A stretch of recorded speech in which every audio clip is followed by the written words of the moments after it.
Donald Trump is a criminal who was found guilty of 34 felony counts of fraud, liable for sexual abuse. Of course he's lying and abusing and manipulating the stock market too.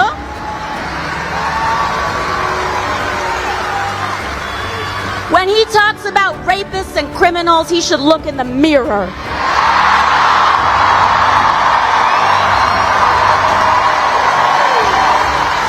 We're on different planets, obviously, on the spiritual religious stuff. But when you spoke against the woke, that for me was a proving moment. And I have to say something, and this is 100% true. You had more moral courage than pastors that I know that went along with the woke crazy train. And you deserve credit for that because it was of high cost. Until we get rid of that, they're never going to win another election.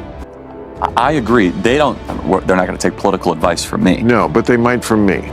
They could. And they should. Not the 10%, but that's 10%. But they're very loud. They're very loud, but that's it. And I, as FDR once said, I welcome their hatred. Good on you for being a liberal that acknowledges male-female distinctions. What a concept, right? Oh, of course. I mean, of all the low-lying fruit that the Democrats just hand the Republicans to win elections, that's the one. First off, I just want to say personally, having known both of these guys pretty well, it's great to see them talking this is what we need more of in America. They disagree deeply on clearly the philosophical and let's say religious points. Like Charlie's an evangelical Christian, Bill is a well-known atheist. The fact that these guys are sitting there and Charlie's giving him credit, you pushed against the woke. Now what I would say to Bill, as you know, is Bill, okay, so then why wouldn't you sort of align yourself more with someone like Charlie? What are the major hangups there? So I would still encourage Bill to just be more of the moderate liberal wing of the Conservative Party, but be that. A perspective guy. And that's what too much of the left has lost. Perspective. 72% of black people under 30 are optimistic about their future in America. Way more than white people the same age. And as far as the land goes, yes, I guess we could change the name of Captain America to Captain Stolen Land. AOC is in full damage control after getting scorched by Bill Maher and Charlie Kirk in back-to-back takedowns that lit up social media. The Congresswoman is clearly rattled, scrambling to salvage her image with a flurry of reactive moves, from pushing a last-ditch Trump impeachment stunt to unraveling on live TV. Every step reeks of desperation and hints at her not-so-subtle ambitions for a 2028 presidential run. I've got the clips, the reactions, and every brutal moment lined up, so smash that subscribe button and let's dive into the segment that sent AOC into a full-blown meltdown. Love America if you hate half the people in it.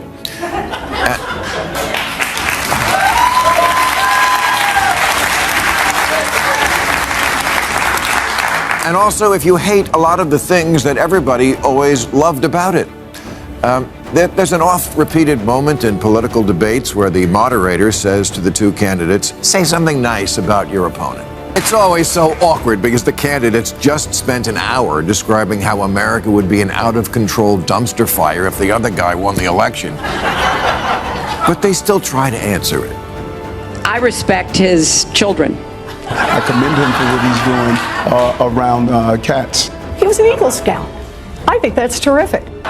Okay, I say the next time we have debates, the moderator needs to frame that question a little differently, as say something about America that you like. Because honestly, I don't know why the people who are fighting for this country so hard. And that's how Maher ignited the brutal takedown of AOC. She claims to love America, but her actions scream the opposite, pushing radical woke agendas, relentlessly attacking Trump, and vilifying the very Americans who form the backbone of this nation, his supporters. She stands against policies that strengthen American jobs, energy independence, and national security.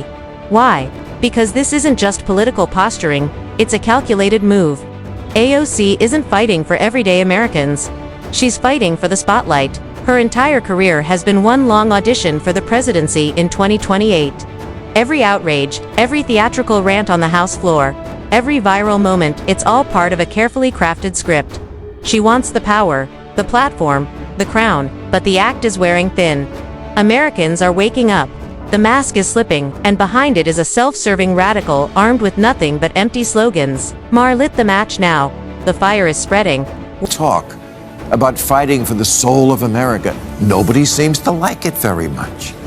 Too many liberals give the impression that to them, America is just a big, ugh. The red, white, and ew. A country that started out bad and will always be bad, founded on an unrelenting history of sucking and unable to change. If you've been paying attention to AOC's speeches over the last 5 years, it's easy to see exactly where Bill Maher is coming from. She's not just passionate, she's aggressively divisive. AOC has claimed that America hates women simply because there aren't enough in government, ignoring the real progress made and the fact that voters prioritize competence over identity. She's accused the country of bigotry for rejecting a woke female candidate who likely would have driven the nation into economic and social freefall. That's not feminism, it's narcissism wrapped in victimhood, and she didn't stop there. AOC went scorched earth on Americans who supported the overturning of Roe v. Wade, tossing out moral judgment and loaded labels like confetti. Then, in a stunning display of blame-shifting, she turned her fire on the president for the chaos in Los Angeles. Even though anyone paying attention knows that disaster lies squarely at Gavin Newsom's feet. But AOC isn't interested in fixing problems. She thrives on outrage, headlines, and building her cult of personality. Maher didn't just criticize her, he exposed her entire playbook. And now, the spotlight she so desperately chases is revealing far more than she ever intended. I am a perspective guy, and that's what too much of the left has lost, perspective. 72% of black people under 30 are optimistic about their future in America, way more than white people the same age. And as far as the land goes, yes, I guess we could change the name of Captain America to Captain Stolen Land. And that's exactly what AOC and her ideological allies have been pushing for years, this narrative that America is inherently racist, oppressive, and built by thieves. In speech after speech, soundbite after soundbite, they paint the U.S. as an irredeemable villain, but here's what they never mention. Every race, every background, and every identity has more opportunity in this country than almost anywhere else on earth. People around the world risk everything just for a chance to step foot on American soil. Why? Because despite its flaws, America still offers freedom, prosperity, and upward mobility like few other nations can. But that truth doesn't fit AOC's agenda. She thrives on division. Outrage is her currency. So when Bill Maher calmly peeled back the layers of her hypocrisy, she didn't counter with facts, she lashed out. Because deep down, she knows he struck a nerve. The mask slipped, and behind it wasn't a fearless truth-teller, but a politician addicted to identity politics and moral grandstanding. Maher didn't just rattle her, he shattered the illusion. And when the dust settled, AOC did what she always does when cornered. She deflected and went after Trump. Donald Trump is a criminal who was found guilty of 34 felony counts of fraud. Liable for sexual abuse. Of course he's lying and abusing and manipulating the stock market too.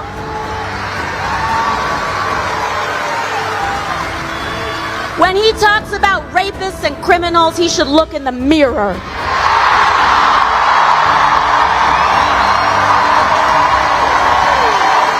And that's the favorite move in the woke kingdom's playbook. When cornered, attack Trump. When their arguments fall apart, when their policies flop, and when the facts no longer serve the narrative, they shout Trump, like it's some magical incantation that will make their problems disappear. It worked in 2020, but in 2024, that tactic crashed and burned. Still, the left hasn't backed off. If anything, they've doubled down louder, more desperate, and now more dishonest than ever. Case in point, AOC shamelessly implying that Trump was found guilty of forcing himself on a woman, something that simply isn't true. It's not a debate tactic. It's not about truth. It's about smearing, distracting, and deflecting from her own record of failures and radicalism. Facts don't matter to her base. Outrage does. Emotion does. Headlines do. But the American people are catching on. The louder they scream, the clearer it becomes they're terrified of Trump's comeback. And their entire narrative is starting to crack under the weight of its own.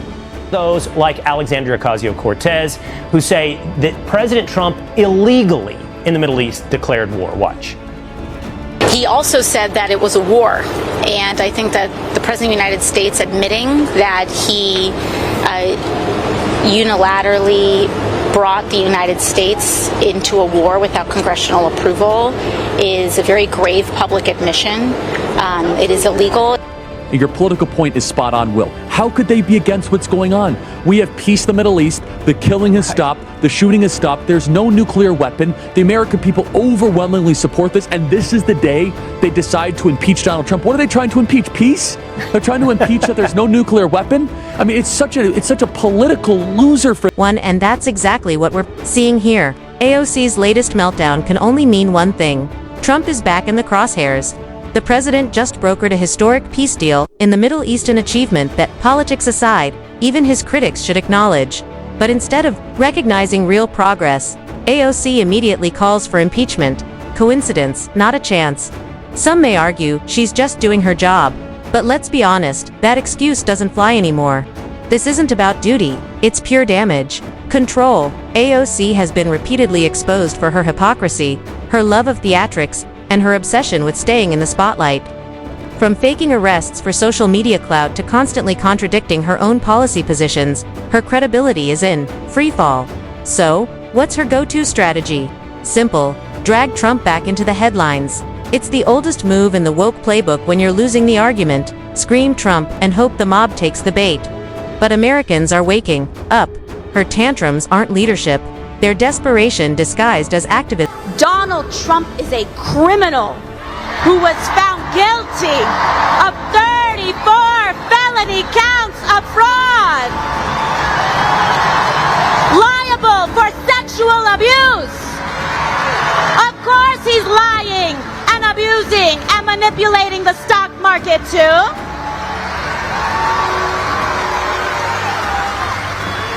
When he talks about rapists and criminals, he should look in the mirror.